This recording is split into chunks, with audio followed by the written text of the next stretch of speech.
Ini dia apa nih? Ayo, ini buat apa ya? Ada yang tahu nggak? Nah, ini ternyata ada hubungan dengan apa yang kita bahas sekarang nih, dokter. Coba ini sebelum pada mungkin berpikir macam-macam, ini apa dulu dok sebenarnya? Ini sebenarnya peralatan bekam. Ya. Jadi zaman dulu kan belum ada kop seperti ini. Ya. Adanya tanduk, ya pakai tanduk. Tanduk ya? Oke. Tapi tanduk ini dalamnya kosong loh. Iya memang. Maksudnya ini gimana ngebornya gitu? Nah, kita nggak bahas itu sekarang ya, nanti. Oke. Nah sekarang jadi akhirnya sebenarnya zaman dulu pakai ini, ya. Lalu sekarang udah pakai gelas, ya? terus kemudian yang terbaru lebih keren, pakai kop. Oh ini coba dokter Nisa coba angkat dulu biar orang lihat. Ini contoh seperti ini kop yang sudah modern, artinya bisa disterilisasi. Oh, oke. Ya kan, kalau ini kan agak sulit nih kan. Ya. Kalau ini oh ini bukan, ini buat tempatnya ya bukan. Bikin ini juga dipakai. Baik.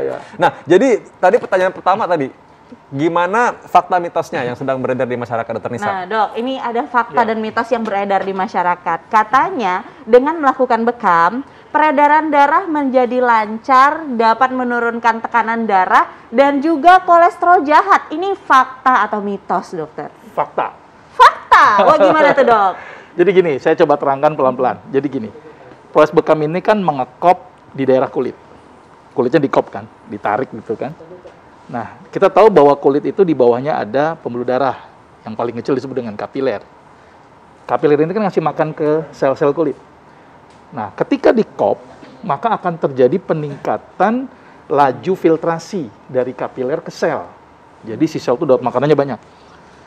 Nah, berarti peningkatan laju filtrasi ini akan juga meningkatkan jumlah cairan interstisial di antar sel. Nah, jadi yang ada di pembuluh darah, di endotelnya nanti melebar, kemudian terjadi nutrisi ke sel-sel kulit. Ketika dikop terjadi peningkatan laju filtrasi sehingga cairan interstisial menjadi meningkat. Nah, kita tahu bahwa cairan interstisial isinya kan banyak tuh. Ada makanan, ada sisa metabolisme, gitu kan.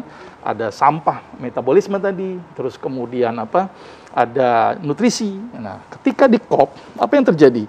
Cairan interstisial numpuk, kemudian ditusuk, maka akan keluar cairan interstisial. Cairan interstisial yang keluar ini, otomatis komponen-komponen yang ada di situ akan keluar. Lemak keluar, gitu kan. Terus kemudian satu lagi tadi, sisa metabolisme keluar. Dan ada yang unik lagi, ketika ditusuk, kan proses inflamasi buatan tuh. Ya kan, kita tahu bahwa ketika ada yang luka, akan terjadi proses peradangan. Nah, ketika luka, maka akan mengaktifasi NO. Nitrate oxide, ini bahasa ilmiahnya gitu. Nah, nitrate oxide ini ternyata salah satu fungsinya adalah melebarkan pembuluh darah. Nah, sama satu lagi, ketika ditusuk ada sel namanya sel keratinosit, ya kan? Nah, di situ dia akan memproduksi yang namanya beta endorfin. Maka itu kenapa ketika dibekam itu rasa nyaman itu. Relax, relax karena endorfinnya tadi. Asal jangan lagi nyaman-nyamannya ditinggal gitu. Kasihan soalnya. Perasaan dong sakit. Iya. Nah, berarti ini kita akan lebih lanjut lagi nih bahas soal ini nanti ya makanya. Tapi dengan diselingi fakta mitos ya. Ini ada lagi nih. Ada yang beranggapan kalau bekam ini katanya bermanfaat untuk membuang racun dalam tubuh. Tadi sedikit disinggung nih. Tapi ini fakta atau mitos? Fakta. Kita lanjutin tadi ya. Tadi sebenarnya udah bahas sedikit ya. Sudah saya terangkan di awal tadi. Jadi zat sisa metabolisme tubuh yang harusnya dibuang dengan proses lewat ginjal, lewat pernapasan, ternyata dengan bekam itu sebagian terbuang. Karena tadi bekam mengeluarkan cairan interstisial. Berarti apa yang ada di interstisial maka akan terbuang. Termasuk zat-zat sisa metabolisme. Ya kan, kita tahu bahwa metabolisme itu kan harusnya dibuang lewat fungsi ekskresi. Tapi dengan bekam dibantu prosesnya. Ternyata ada satu penilaian yang cukup menarik gitu, bahwa ternyata bekam dibandingkan dengan laju filtrasi dengan ginjal.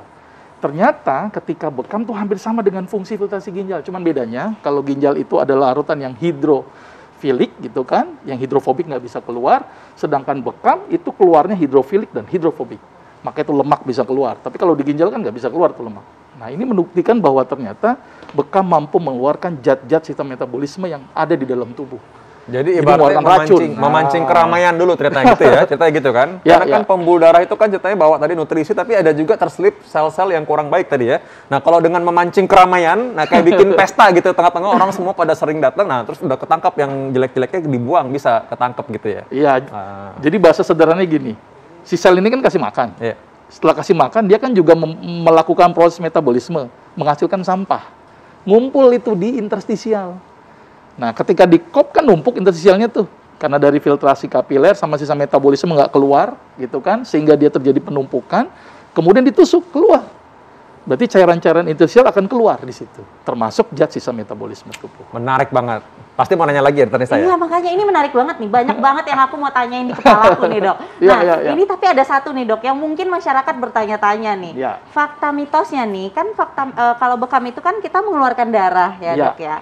Nah, katanya nih, darah bekam orang yang merokok akan lebih pekat karena racunnya yang keluar. Ini fakta atau mitos? Tapi tunggu dong, jangan dijawab dulu biar semua pemirsa penasaran kan. Tetap di Hidup Sehat.